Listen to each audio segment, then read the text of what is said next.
Unsay angay buhaton nato taliwala nining kagubot sa kalibutan. Daghan man ka itog angay buhaton.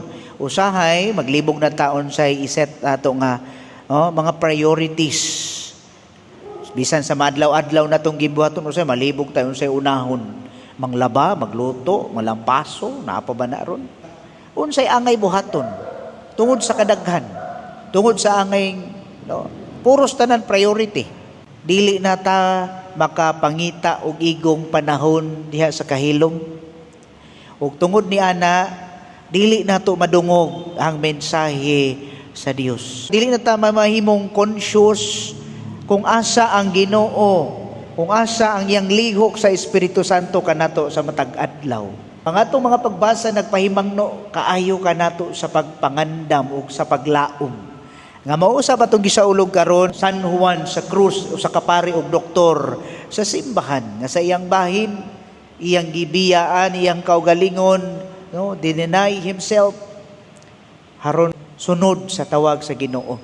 Sa atong bahin mga igsoon diha sa kalisod, diha sa inadlaw-adlaw gihagit kita nga unta magpuyo kita nga malinawon bisag gubot ang palibot.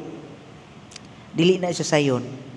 Kana bitang gubot kaayo ang ato ang utok, atong panghuna-huna, pero maningkamot lang yun nga magmalinawon ta. Dili na sa sayon. But kung andam kita nga mo submit sa atong kaugalingon, kana bitang atong i-entrust kining tanang kalisod ngadto niya. Bisan og niari ka sa simbahan nga ganahan kang mong ampo pero usay di man jud ko ganahan mo ampo kapoy ug usahay murag wa man jud mugawas sa akong una-una tuwa man noon sa layo.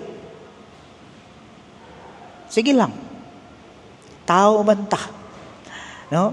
We are called to follow Jesus despite the difficulties.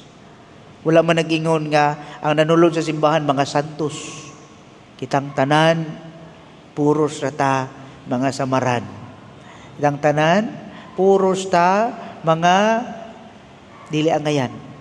Pero tungod sa dakong gugma sa Dios, tungod sa iyang kaluoy, tungod sa iyang grasya sa matag usa kanato, na nahimo kitang less worthy. At least man lang na ay gamay nga ang dam kita nga mutagbo sa atong kaugalingon diha sa grasya nga iyang gihatag sa matag adlaw. Ug hinaut unta mga igsuon, kung naa kita sa kasuko, naa kita sa kagubot, naa kita sa panahon nga daw dili nato masabtan ang tanan, atong sutaon ang giingon sa usa ka panultihon sa Chinese proverbs, instead of cursing the darkness, better light a candle.